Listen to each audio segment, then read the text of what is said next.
Just writing on Sky. I'll be writing. Well, I think the notification should be out now. Yes, people are already coming in. Let's see who is going to be the first person today to greet us that we need to appreciate. Well, this is Pastor Sandey Adelaja here. Good afternoon, good evening, everyone. Mashu Esong is the first person. Then Yetunde as well is next one. Bosse Mega Ranti, blessing. Kenneth Amobi, Tyra Ojimadu, Lola Shoronke, Ruben Ocasio, Prakash Kumar, blessings everyone. Funge Baby Jewel.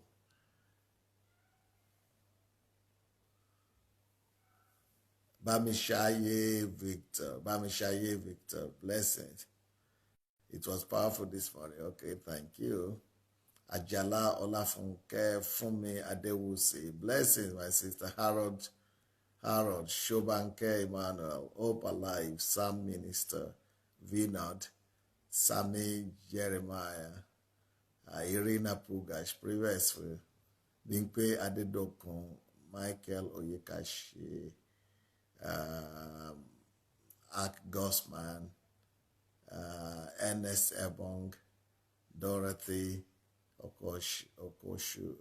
Oshoku, Kumar, Adebayo, Ruth, Unity from Thailand, Damilare from Lagos, Fumi has shared it. Oh yeah, we need to begin to share the message. If people don't mind, please let's begin to share the message as you come in. Please share the message, please.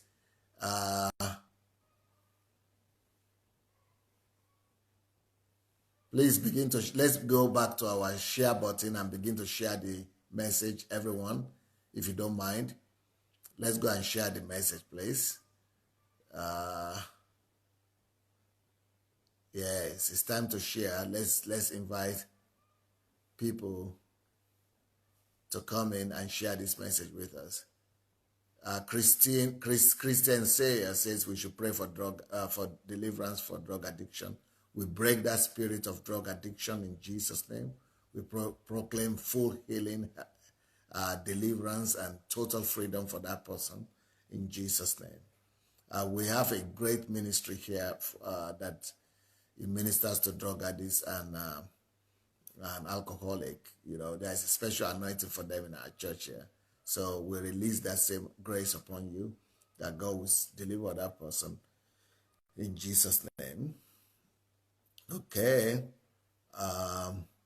Right. Emmanuel from Ghana, Nwuzi, Patrick, Christian, whoever is Christy, Egwunye, David Jenkins, long time. Nice to see you again. Columbia, South Carolina. Yeah, we had a very interesting topic this morning, and that topic is about decisions. What decisions do, the role of decisions in our lives, and how we could take better decisions and get set free from taking the wrong decisions. Yeah. So welcome everyone. We are going to have an exciting evening today because I have one of the firebrands in the house. One of my disciples that is really, walking in that grace, in the anointing, the same anointing as Pastor Sandey, and is Pastor Dr. Sufficient here with us today. So let us welcome her. Dr. Sufficient, here you are. Hello, How Pastor. are you today? I'm fine, thank you. Good evening, everyone. It's nice to be with you here this evening again. Yeah. It's always a privilege and a pleasure to do this review with you and with Pastor. Now, tell us about the program this morning. Did you watch it? I'm sure you did. You don't just watch one time. You watch as many times as possible for it to become part of you, right? Yes, Pastor.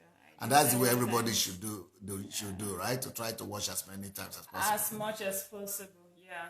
Because there is something you taught us, that when you hear something at the first time, you might be thinking you got it, but actually you've not gotten it.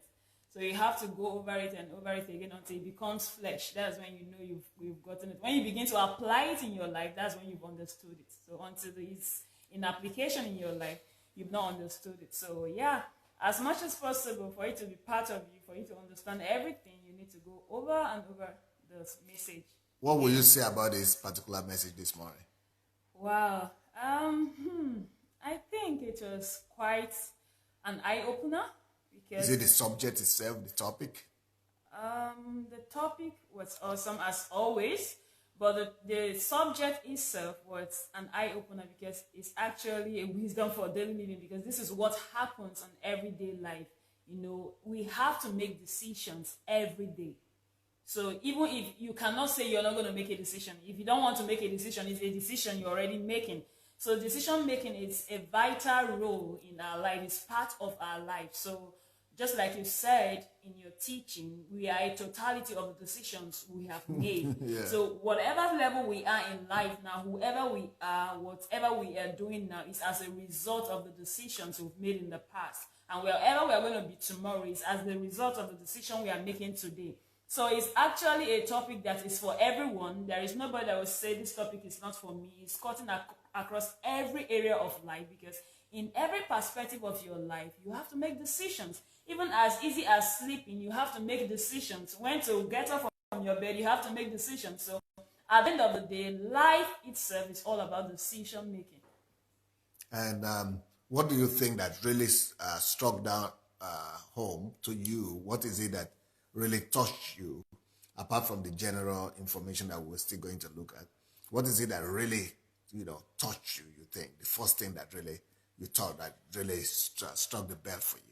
Well, what really hits me rightly it's when you said something about, that we should not say we are going to pray about it. We should do our research, because it's a usual routine we'll do. All right. Instead of doing our due diligence, we want to pray about it. So I understood this morning that is actually an act of laziness. Yeah, it's a way of abjugating responsibilities. Instead of going to do the work, we want to shift it to God. So we can relax and say, if it fails, but I prayed about this thing and I had peace with it. So it's actually a normal culture in the Christian fold, in quote, is what we do. We see it as something that is right. It's something that we should do.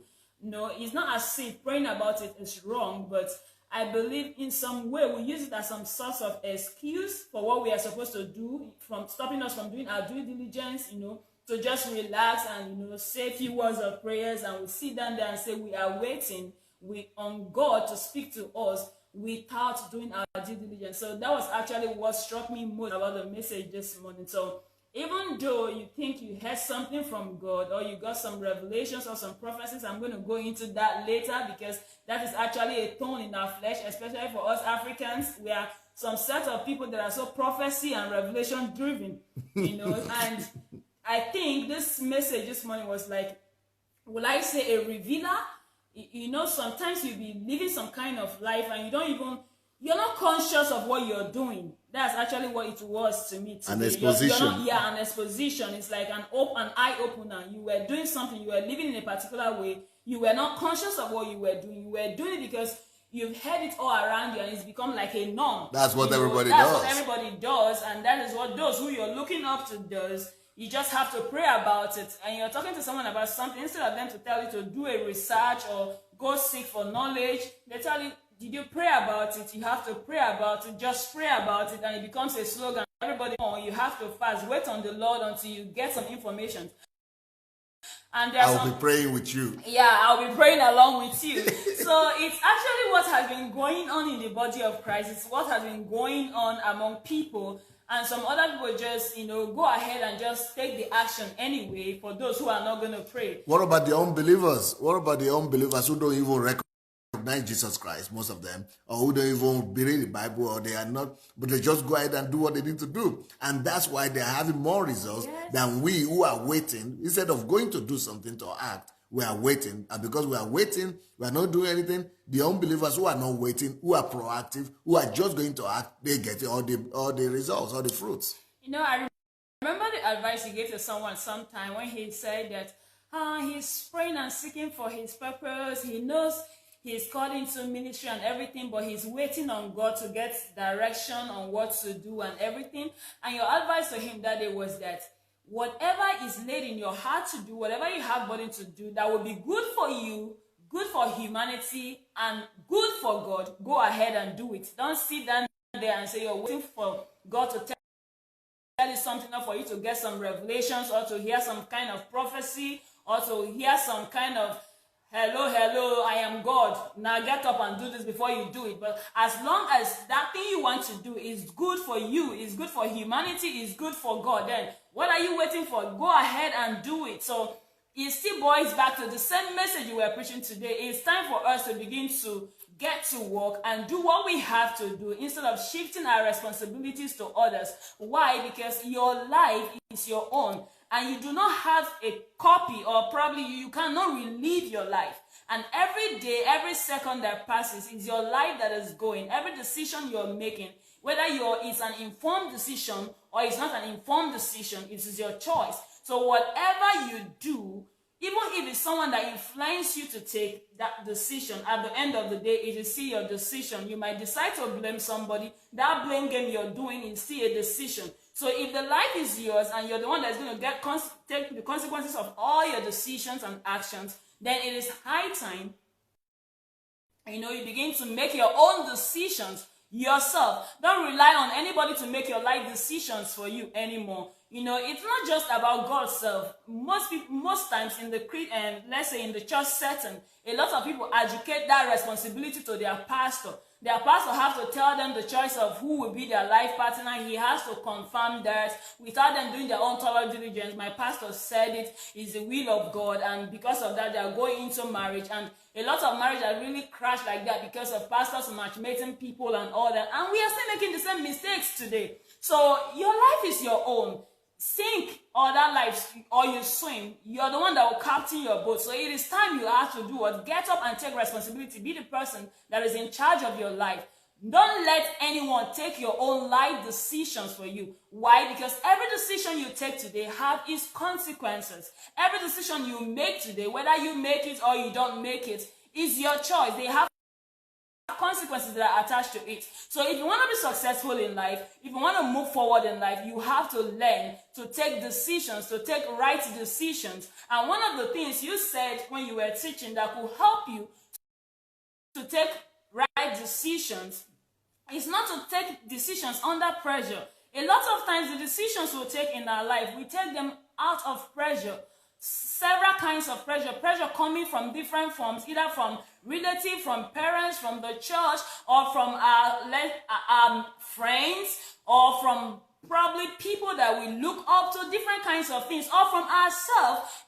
Pride, you just want to feel among. Because of that, you take decisions that you're not supposed to take. You take decisions in a haste. But from your teaching this morning, you were really pressing on that button. Don't take any decision under pressure. If the pressure is too much, it's time for you to step back and analyze, because every decision you take under pressure, in 99% of the cases, if not 100% of the cases, you might make mistake. And most of those mistakes you make might be mistake that will cost you for a lifetime, or mistake that will cost you a fortune, or mistake that will cost you regret and pain.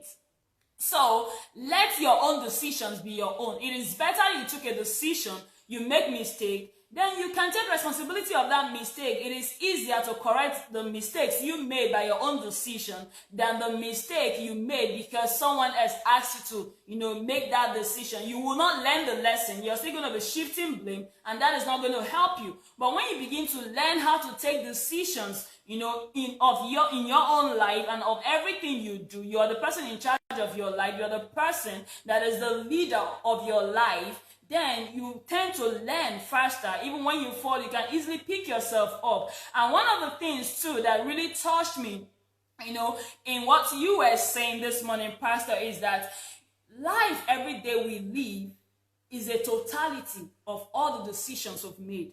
So anything I am today is a decision of what I made. I'm a doctor today because I decided, it's a result of the decision I took. I'm a doctor today because I decided to go to the medical school. All right, a lot of people are in the wrong professions, or they are doing a wrong career because someone else has asked them to do that, and that is not what they wanted to do, and they are struggling and they are still there.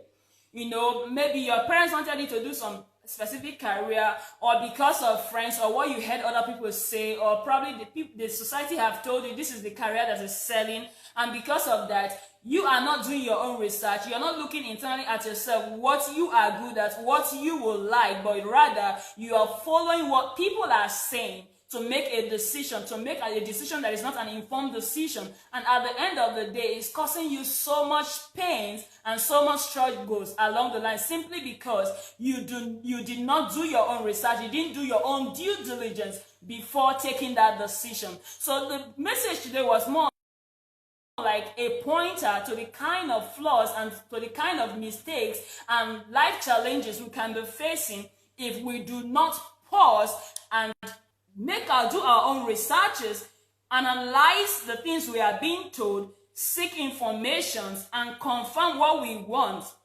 You know, you said something today. You said there is nothing wrong with consulting. There is nothing wrong with seeking information. There is nothing wrong with asking questions or asking someone, what do you think about this and all that. But never take your own decision based on just what somebody told you. Never take your own decisions based on what people are doing. And another thing that struck me the most that really occurred in my life is actually doing something because what somebody told you happens to be in line with what you were thinking about. You know, a lot of times we mistaken that to be, we will say, wow, that could be a confirmation of what God is trying to say to me. Can you believe it? I've been thinking about this and all that, and you dabble into it, and at the end of the day, it's a fail.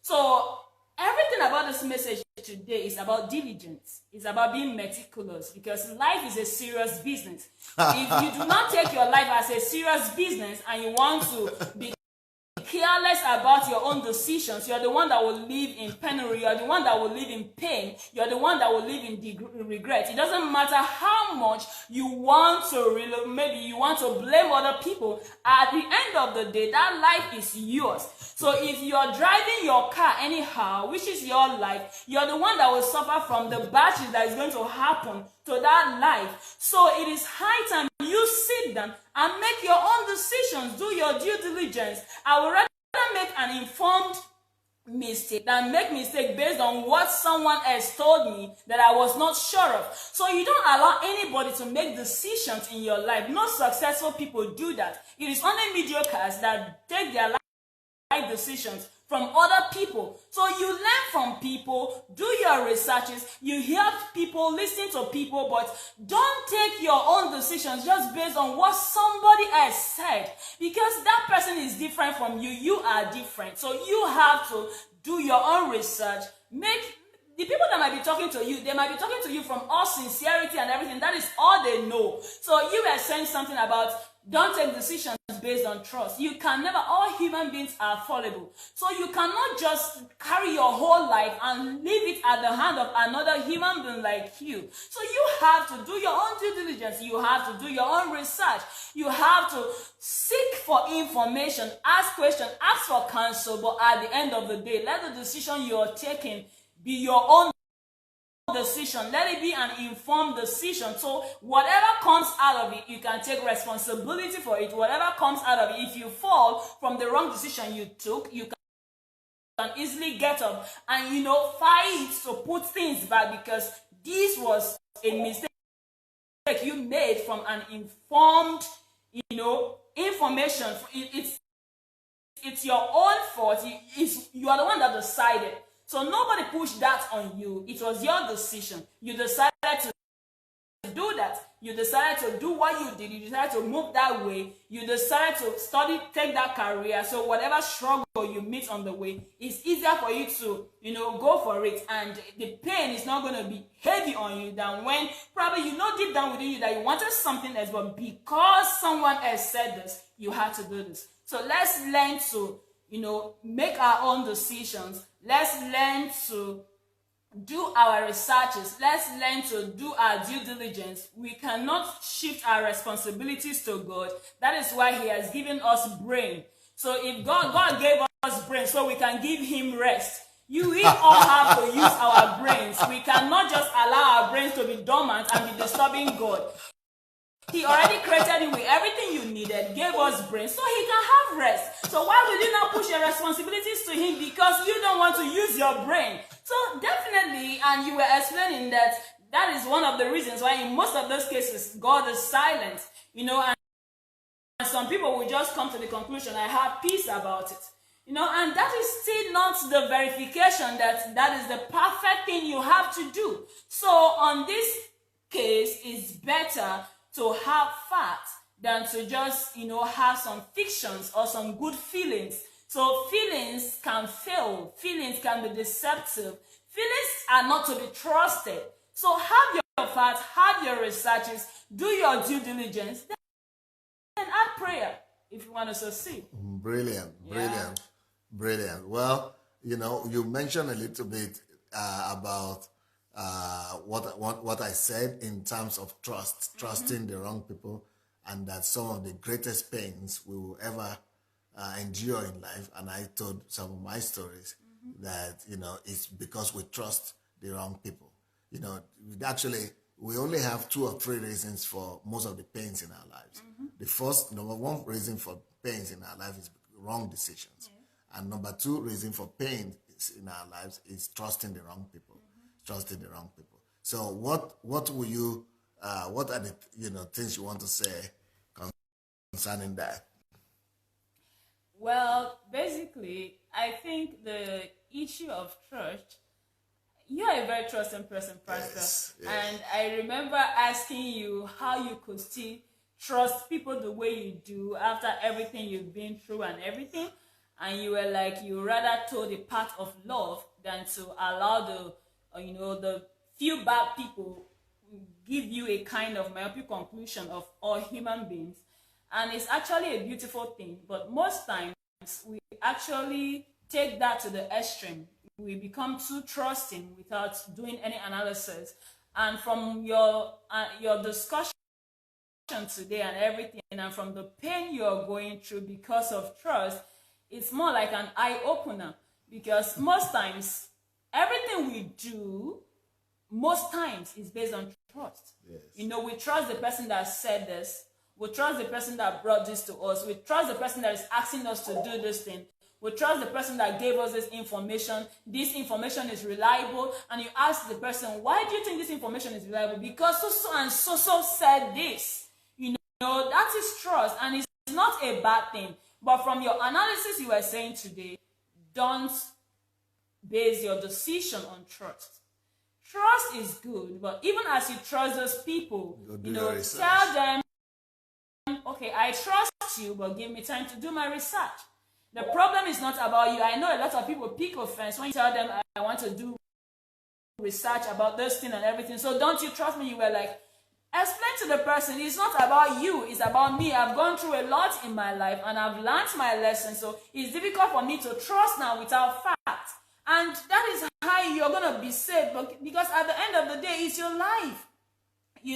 So trusting is good. We cannot really rule out that fact, but don't trust without facts. Do your own due diligence. As you're trusting, also do your research, because most of the people that are bringing you information, there are some people that actually go out to plan some negative things, but there are some people that really have good intentions. They never meant bad. They have all the good intentions, but because they did not have the totality of the information, you believed they had information they gave you, and when the boat capsized, both you and every other person that was involved is capsizing alongside. But if you have done your due diligence, if you have done your research, maybe you would have seen the loophole and informed this person that was half informed, and you would save yourself and save the person. So at the end of the day, it still boils down to research, and it still boils down to finding out the fact.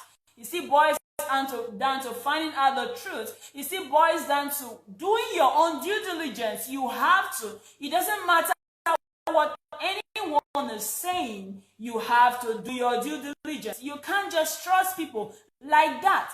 So how can you explain a sensitive issue like someone you're going to live with for the rest of your life, and somebody is going to leave that decision in the hands of their parents, in the hands of their pastor? They say, okay, my father said their family is good, and because of that, you're not going to look at the person if the person is compatible. You're not doing any research about the person's life. You're not checking the person's belief or spirituality or mentality. Simply because the family said this family is okay, or we were family friends, you're going to accept that person, make a decision of spending your whole life with this person, forgetting that your parents have lived their life, and they're going to live, and they will live, and you're the person that will be stuck with this person. It's not your father, it's not your mom that will live with this person in the house.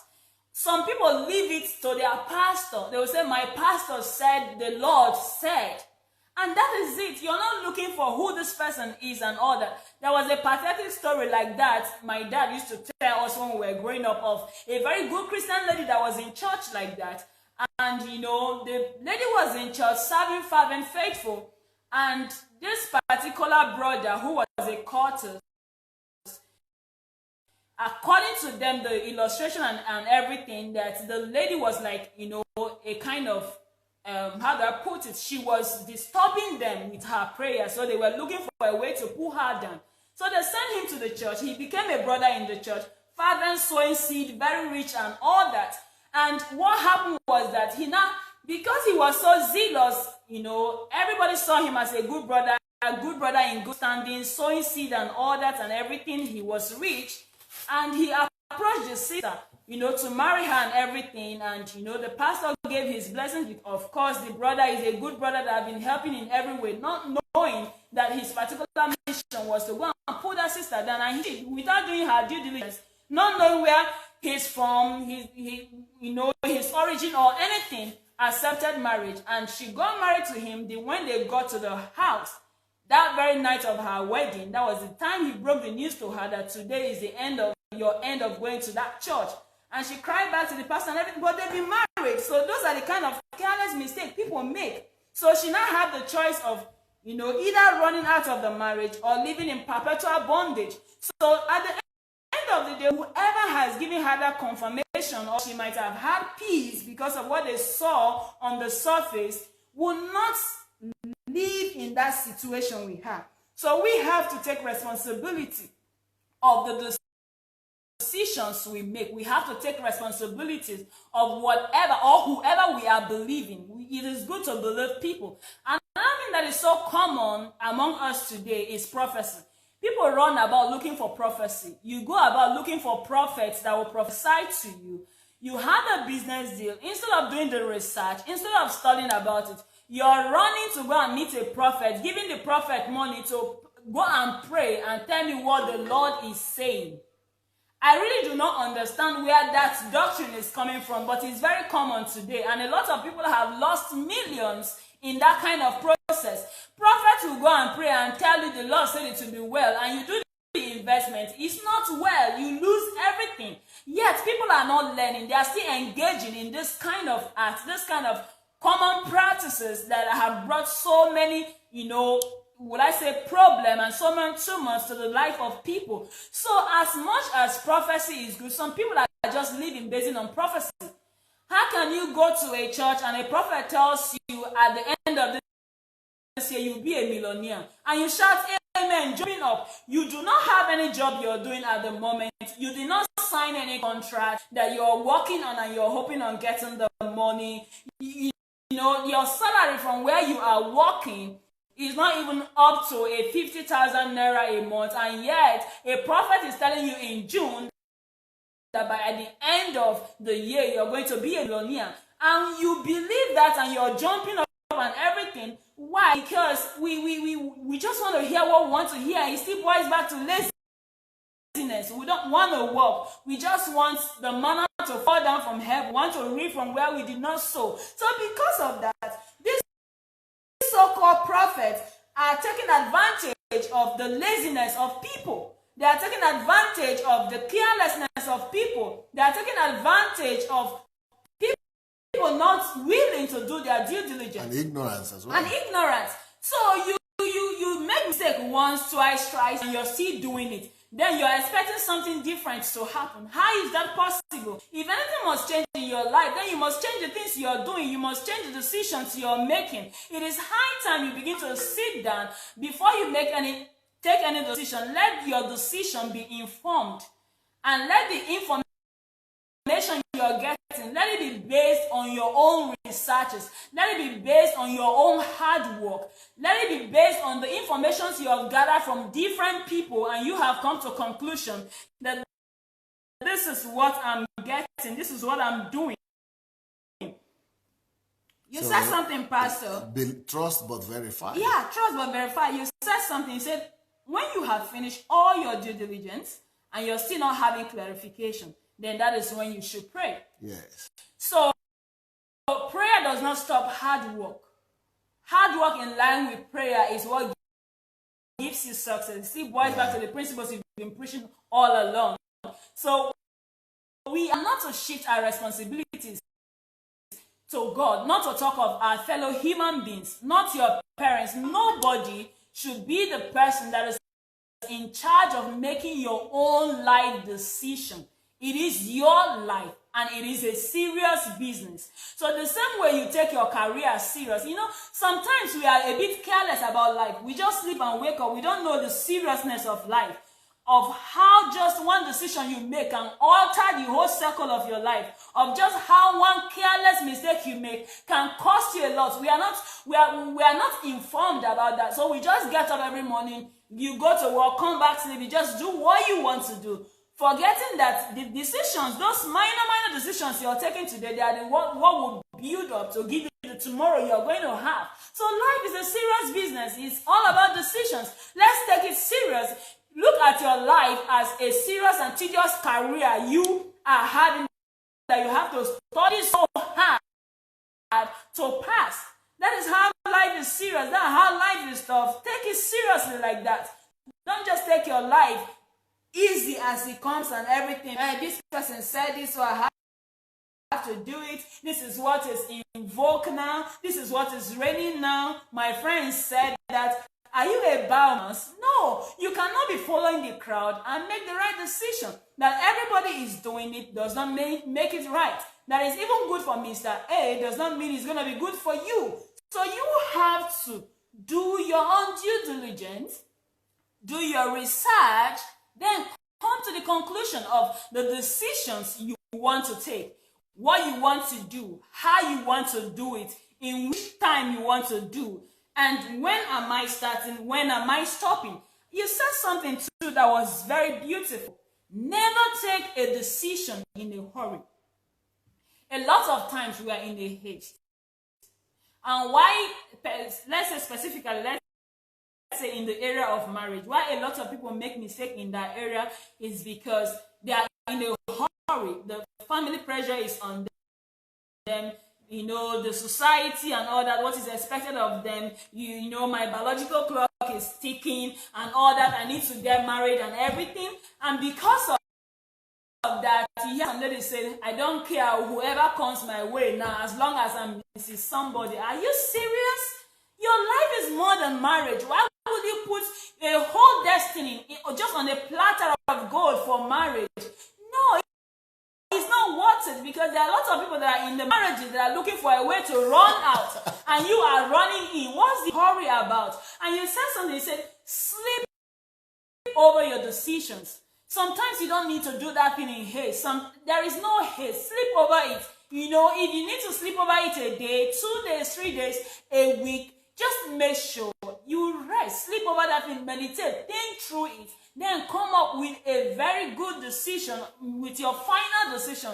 Make sure that this decision you're taking is from, let's say, the best of the resources you've made. You've worked on those things. And the best of the research. And the best of the research. You've done your best. at that point, if you take a decision at that point and you make mistake, which it's part of life, you pick up yourself and move on. You are able to correct it easily than when you make an uninformed decision. You take an uninformed decision, and most times decisions you take informed, hardly you don't go wrong easily like you go wrong when you take an uninformed decision. So don't be in a haste. Life is not a competition. You're not competing with anybody. The only person you should be competing with is yourself. That Mr. B is married does not mean you have to be married today. And not even every married person is fulfilled. So why should that be a criteria for you to destroy your destiny just because you want to get married? And another thing you touched a little bit in your message is about decisions on child bearing and everything. People don't think through it. They just get married. There is no discussion of when do we think we are going to have our kids. They just get married. When the children comes, they come. And all that. And because of that, they begin to enter into tight corners. Or because the society is expecting that the moment I get married, I should be having kids or getting pregnant so that they don't think I'm barren, especially in the African setting. So the moment a lady gets married in the African setting and all that, 2 months, 3 months, her relatives, the mothers, they start calling. Has anything happened yet? Are you pregnant yet? What is going on? 1 year passes and you're not pregnant. It's like okay, so what is happening? Do you need some prayers? Have you gone for checkup and everything? You don't need to go into start having children when you're not ready for kids. So let nobody push you into that. It has to be when you decide. If you decide to start giving birth 1 year after your marriage, good for you. If it's your decision to give birth immediately, good for you. If you want to wait for 5 years, let the decision be yours. It shouldn't be what the society is deciding for you. It shouldn't be what your family is deciding for you. It shouldn't be what your in-laws are deciding for you. At the end of the day, it's your life, your kids, your destiny, your purpose. You're the one that is supposed to be at the center of this life God has given you. So because you're the only one that will give account of it at the end of the day. So nobody should be giving you, let's say, should I say, nobody should be the one be the brain behind your decisions. That does not mean you don't learn from people. That does not mean you don't listen to people, but you have to be your own person. You have to be a personality. You have to be an individual. How can a grown woman, a grown man be living under the decisions of somebody? You don't have a decision you can call yours. Everything about your life was decided for you. That is not life. That is not living. You cannot be fulfilled in that way, knowing that you cannot take your own decision. At the end of the day, you have to learn to take decisions. You have to learn to take your own risks. You have to learn to evaluate yourself. That is the only way you can take giant steps in life. Because if you don't learn to take your own decisions and you're going to be leaving your decisions in the hands of people, you will not go far. Because even if God gives you a great destiny and shows you a vision to pursue, and you're going to tell people for confirmation and verification, Pastor, you can confirm this, that in most of the cases, most people will never understand what God is telling you to do. Why? Because it's going to be always bigger than you. It's going to be bigger than their understanding. They are not going to see it as something that can be fulfilled. So if you are going to take decisions just based on what people are going to tell you, be ready to be a mediocre. You can never go far in life. Because the majority are not always on the side of God. And whatever God is going to tell you to do is going to be intimidating to the majority. So if you're not going to be a man that will stand strong to take decisions, God cannot trust you with even great visions. That's just the truth, because you're going to fail. You will not fulfill it. Why? Because when the struggles comes, you're going to back down and begin to think of what people will say. One thing I've discovered about you, Pastor, I've never heard you any day saying you're going to do something because this person said this. It doesn't matter how much people are shouting, Pastor, do this, Pastor, why not do that, Pastor, why not do that? I said, no, I don't think so. God didn't tell me that, and I don't think so, so I don't think I will be doing that. except God tells me otherwise. This is what God asked me to do. And you're very firm, you're very strong, you're bold. That is actually, I think that is part of the things that have made you who you are. When it comes to your life, you're the person that is in charge. You take your own decision. You make your mistake. If you make mistake, you correct it. That is what life is supposed to be. You know, you were giving examples of the mistake you made when you did your investments and all that. And that is what we are learning from today. And all that. The decision was still yours at the end of the day. Even if maybe somebody brought it up and all that, you were the one that decided it, so you took responsibility for that. That is what our life should be. If you want to be a person that God will trust, if you want to be a shaker and a mover of our generation, if you want to be somebody that will do exploits, then you have to learn to take decisions. If you fail, get up and rise. That is the process of learning. So living in fear that you're not going to take decisions because you think you're not capable is even not going to help matters. You decided not to take a decision. It's another decision. And only failures take such decisions. So it is better to even make a mistake and learn from it than to live your life being spoon-fed all your life like a baby that is still sucking from the mother's breast. Then when are you going to grow up? When are you going to be a woman? When are you going to be a man? When are you going to be matured? You can never be a son in the kingdom of God if you're not going to stand strong and take your own decision. Just like the people of old, like Abraham, that can get up and take his household and begin to listen, moving to the nation God where God is taking him to, even if he cannot see anything, leaving his family behind. If he was going to, are you telling me that nobody was there to discourage Abraham in these days? There were a lot of people that would tell him otherwise, but he chose to take a decision based on an informed information that he has gotten from God. So if you are not going to learn to take your own decisions and you're going to be depending on people, God cannot work with you. It's so not possible, because every time God is telling you to do something, you're still going to run to dig and you're going to run to turn. You know, this is what I'm feeling in my spirit. This is the impression God is giving me, and Tom will tell you, no, I don't think you should do this. You know, you have to do this. I think this is risky.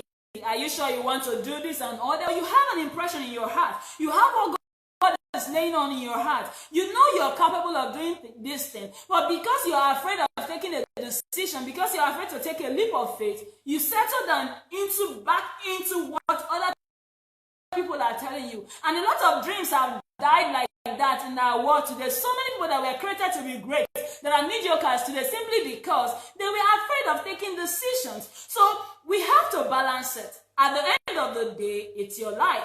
You have to take the decision. If you decide not to take the decision, your choice. If you decide to take the decision based on just trust and believe in people, your choice. If you decide not to research, not to get an informed decision, is your choice. But you are the one that will enjoy that life, or you're the one that will hate that life.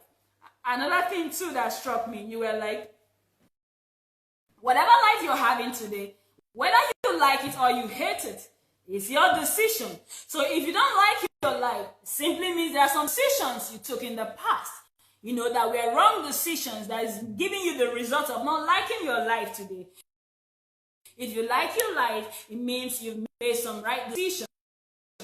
So one thing that is good about, you know, living a life of being capable of taking decisions, if you fail, if you're the kind of person that is good at taking decisions, if you fail, you can always get up, correct your mistake, decide not to do that again. I was listening to Jim Rohn one of those days in one of his motivational speaking and everything. He said he became a millionaire at 31.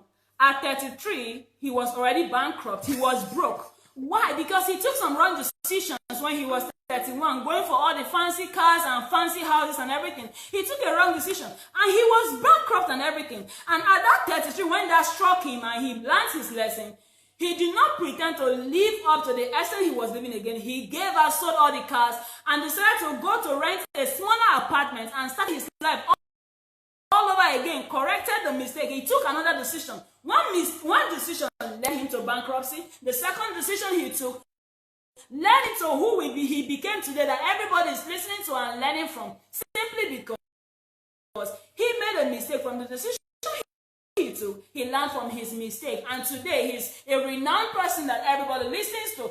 He's a motivational speaker that is pulling waves. So what are you waiting for? Take your own decisions. If you fail, no, I failed from my own decisions. You cannot live your entire life depending on the decisions of others, living your life based on what this person said, based on what the other person said, based on what this prophet said, based on what the other pastor said. When are you yourself going to even get your own revelation of God? When are you going to even hear God yourself? When are you going to pay the price to do your own research and discover what you want to do and who you want to become? The truth is that if you're not the kind of person that have learned to take risk, which is still taking decisions, you're not going to be able to be someone renowned in the society. Anyone who is great, read all their histories, are people who have learned to take some risks. And those risks, it still boils down to decision. So just like Pastor said, that you should evaluate yourself when you're taking decisions and weigh your level of success and your risk level, so you could trust yourself to take more decisions or know where to correct. That is what we should do, because except you want to be a shadow of another human being. But if you want to be you want to be original, then you have to learn to be you. You have to learn to stand out. You have to learn to take the risk. You have to learn to take the decisions. If you fall, rise up. Just like it happened to Pastor and everything. You didn't sit back down there morning. You got up, you took another decision, and you made a U-turn. And today, you're who we are celebrating. And we are learning from your life today. Sometimes the mistakes might be healthy, but don't live your entire life getting information just on what people said, what people did not say. Do your own research, do your due diligence, then God will lead your path. Thank you so very much. I would like to digress a little bit. Yeah. And today, people were telling me, while watching this, that some people, it will be good to bring some of these my teachings to WhatsApp. I don't know, for some people, WhatsApp is a big thing.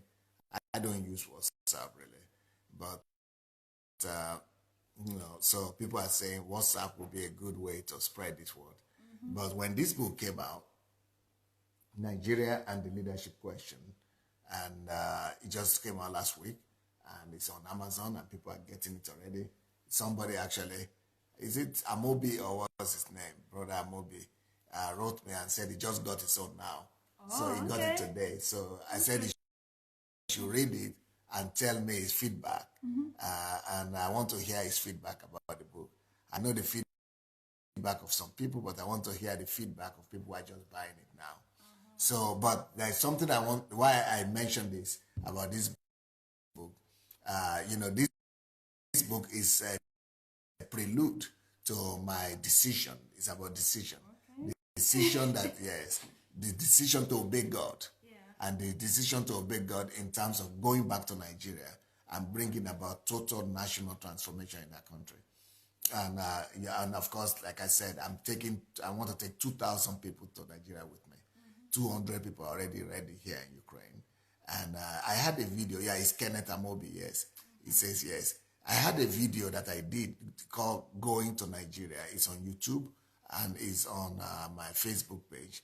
And that video, Going to Nigeria, you did something about that video today. Talking about, what do you call it, WhatsApp? Yeah. Yes. Okay. So tell us about what you just did today, about this book and about my project, Nigerian Transformation. Oh, okay. Basically, what we did today was to share the video on this book. What video? The video you did about going to Nigeria. Okay, the Going to Nigeria video. The Going to Nigeria video on WhatsApp, and we created a group called Transform Nigeria on WhatsApp today, and so far we've had a lot of people on the group that are so excited. For the first day? Yeah, for the first day. That are so excited about the vision, about the movement and all that. So if you want to be part of the team, if you want to be part of that group, you can also join us on that group with the number we are going to leave on the comment box. The number will be left on the comment box after this section. So you could join via that number on WhatsApp. So to join WhatsApp, you've got to have a telephone number? Yeah, they have to use the number of the person that created the group. Oh, wow. So you have to get the whole world to know the person's number. Yeah, the number have to be dedicated to that. Wow. So maybe you have to get a special number to be creating groups if you want to create any group on WhatsApp or what? That's the way it works. Not exactly, but we've created a group already. Okay. So we don't need any other number. So all we need to do is to leave the number. So those who want to join can join the group on WhatsApp and let's spread it. So people can actually not just watch the video, but send it to their friends and then invite anybody who feel like going to Nigeria, or joining my team, or becoming a part of Transformation Nigeria too. They could write in. There will be a place to write in. Or in other words, for those who want to join, they could actually leave their number on the comment section. That's easier. Their number on the comment section. If they want to join the team on WhatsApp, they want to spread it on WhatsApp, and they have WhatsApp, they can leave their own number on the comment section, or probably send it to your mail or inbox. If they don't want everybody to see their number, then we can add them on the team. I think that would be easier. But if we leave just one number, that is also is easy. It's okay. So I'm going to leave our number too. Yeah. Okay. Where they could join the team, because they might just want to go and look at it and see what's going on there. Yeah, so basically. Okay. That's what we did today.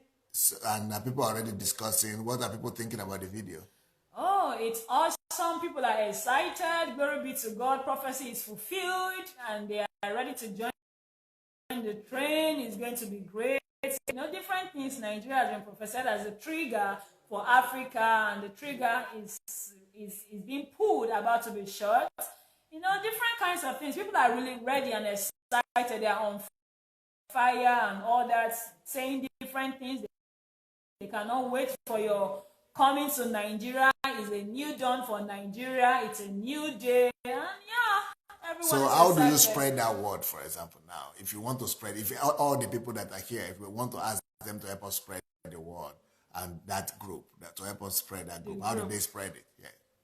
Oh, I still have to be via the contact. So that same telephone number, they have to put it. It has to be via the contact. So definitely we'll add them to the group, and they can now add their own friends, suggest their friends who add them. That's the way it works. I see. Yeah. So if they spread that number, they will have to give it to their friends, and then their friends could be going there. Yes. All right. So what do you know a little bit about my going to Nigeria? What are your thoughts about it? Because some people don't even have an idea of what we're talking about. What do you think from the little you know? Okay. From the little I know, which is very big.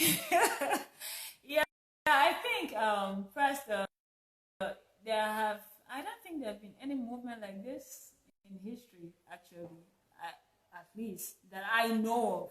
I have not read of even great revolutions that occurred before now, and great men that did different things in their nations and in our world that we celebrate today. I really have not really seen this. I know I've read a lot of biographies of different people that did different great things in their time. But I really have not seen the kind of plan you have, basically, for Nigeria. It's actually something that is big, something that is diverse. And at the same time, what is very interesting about it is that it's understandable. As big as the project is, you've done your due diligence, the strategies are on ground, and when someone looks through it, all of a sudden, there is this hope. You see it's obtainable. You see it's going to be done. It's something that can be done. It's not just some vague analysis. Everything is laid down. The different sectors, the different units, the different groups, what you're going to do in every state, in every geopolitical zone, in the rural areas, in the cities, everything is laid out. So I think it's an awesome time, not just for Nigeria, but for Africa as a whole, because I believe that those revival or this movement that is going to hit Nigeria will spread to the whole African continent. And I actually see it as, I think it's the dawn of a new day for Nigeria. It's the dawn of a new day for Africa. And I believe Nigeria will be great. It's time for Africa, actually. It's our time to shine. So the project is an awesome one. It cuts across every sector, every area. So, people do different things in one area. Maybe someone will say, okay, I'm taking the power project. I want to work on the power project of my nation. But that is different with you. You are on anything, all the problems of Nigeria. All you do is sit down and begin to analyze all the problems of Nigeria, and you strategize how each of the problems of Nigeria will be solved. The poverty problem, the power problem, road problem, education problem. So it's all in totality, like wholeness of the nation. That's what your movement is all about. And it's unique. It's a great vision, and I believe in it. Well, another thing that we have that has happened today, I don't know, maybe some people who are watching, some of the people who are here with us are aware of it or not. But I think I should let them know if they are not aware. So I'm opening my iPad now to show them. Okay. You know that right now my Facebook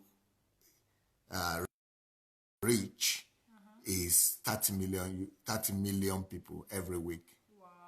30 million people. As we are talking right now, we're 29.5 million people right now on Facebook. As we are talking right now, this minute. Wow.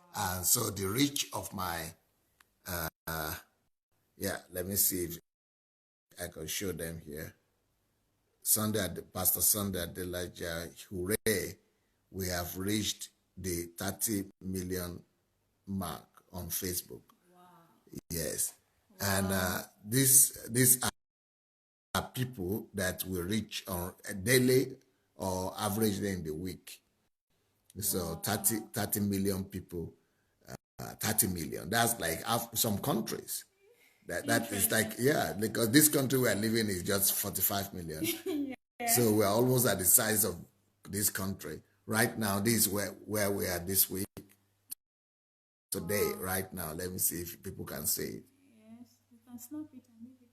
Yeah, I can snap it? You can snap it here. Right now? It.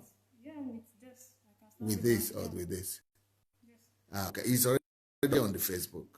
Yeah. I will put it as an article there in our... Yeah. So, just for you to... You say, right now as we are talking, can you see the number 20? It's not visible? It's visible. 29.5 million post reach, 25. And right now as we are talking, 2.5 million people are engaged. Right now as we are talking, 2.5 million people are engaged. So that's what is happening, using technology to advance the kingdom of God. Yeah. And that's why I believe that we should do the, WhatsApp, we call it. The WhatsApp thing to spread the word and let people all over the world come over to help us change and revive our country. Well, let me read some of the things people are saying before we go ahead to hear your final word. Yetunde is talking to Fumi. Yeah, Fumi, my dear friend, I got you. Yeah, I discovered Yetunde that Fumi is your friend. I spoke to her today. Fatima is saying, Almeida, Fatima, wow, praise God for that. Fleur is saying, wow. Yetunde say, yes, I saw it earlier on. Congrats, Pastor. They saw about the... Emmanuel is saying, that the data has gone explosive. God bless this plan, Nigeria plan. Stephanie is saying, okay, they should send their numbers. Okay. People don't want to send their numbers because of data protection. Everybody don't want to from the West because all of them have that issue of data protection. Which is, it's better for us to just give our own number, but we have not given our number yet. Okay. Is there anybody who can write our number? maybe you should write it from here. Our program is going on right now. Okay, I will write the number on WhatsApp here, and yeah, so that it's from me. Okay. So that I don't know it's my number. Is it? Where is it? Yeah, this is going on now. Okay. So you need to write on the comment section. Can you comment there? Yeah, no, you sure. can't. I can. Okay. So we're going to write the number of the WhatsApp group. Nigeria, you write the name of the group and everything. So we're going to write it, and so you might not need necessarily to give all your numbers because of the data protection.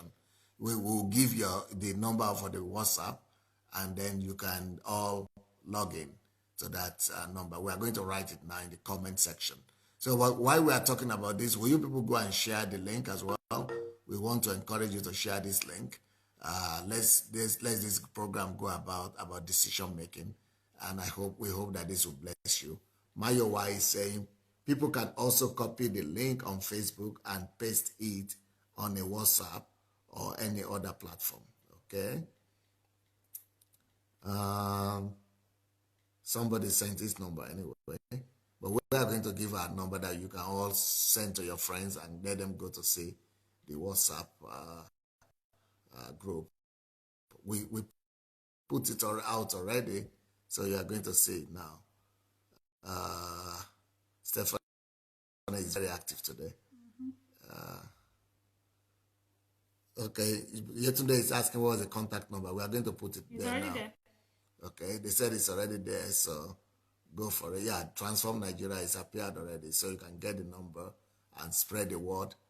Especially people who have passion for Nigeria, who want to do something about Nigeria. Okay. Yeah, so what will you tell us, before we conclude our program today about decisions? Well, one of the things that I'm going to, let's say the final thing I'm going to say is, they are looking for me. There is actually no excuse for not doing your due diligence in taking decisions, because your decisions make the life you are living. So if there is anything you have to pay close attention to, is where you're taking decisions in. So even if you're so busy, you're very busy, and you cannot really do your due diligence in everything, one major thing I got from Pastor is then get the help of professionals. Hire people that will help you take informed decision, even if it means you have to pay them for that, because it's more expensive to take an uninformed decision. So the money you're going to pay and the pain you're going to get from an informed information, it's going to be far, far lesser than what you pay professionals to give you an informed information. So let's all take informed decisions. Live a life of taking an informed decision. Do our research on a daily basis. Let that be the core value of everything we do. We should not leave the decisions of our life to any other person, no matter how that person is great in our life. Not even God expects us to do that. Yeah. So if God expected us to do that, He wouldn't have given us will. He wouldn't have given us a mind. He wouldn't have given us brain. Right. Because He wanted us to take our decisions and be independent, He gave us the brain, He gave us the mind, and everything we need for that purpose. So let's live and fulfill our purpose. Let's be great people in our time. Wonderful, wonderful, brilliant. Well, here we are. Somebody is asking, he's saying, please, what's the number again? The number is written there. Yes, he's asking, has anybody seen the number? Has anybody called the number? I'm not dictating the number. The number has been written by me. Can you see my picture on top there in the comment section? And you will see the number. Just go copy, I think you should follow the number. I don't know how it's done, WhatsApp.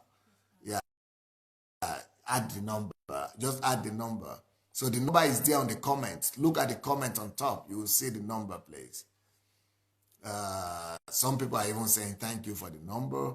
Gladys Jacobs says, in our church last 3 weeks, the word was a word to pray for you, sir. And it was about Nigeria. And now I know this is what God is doing. It's amazing and will be great. Yes, it's going to be great what God is going to do in Nigeria for sure. Abby Koch said, wow, 29.5 million people. All glory to God. My pastor, you are abundantly blessed. The Lord will keep you for us. Thank you. Someone is saying, Pastor, beware of 419. Okay. You can 419 use that or abuse it or something. I don't know how they can do that. Maybe they can, but I already have 419 already. I have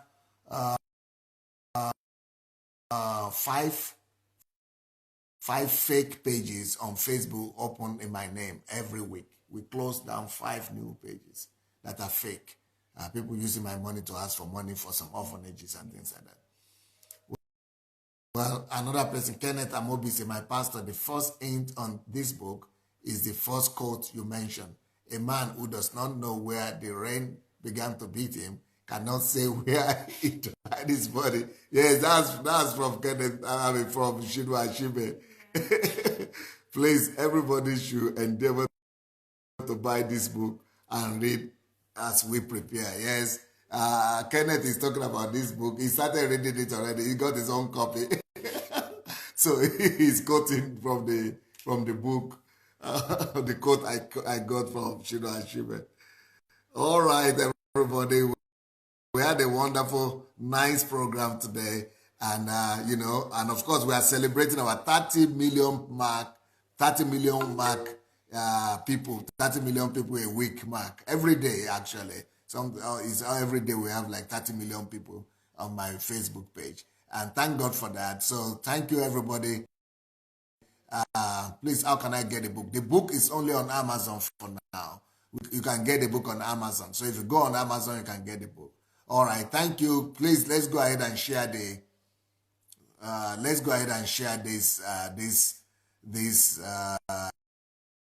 program. Let's go ahead and press the share button. I will see you tomorrow for another explosive word.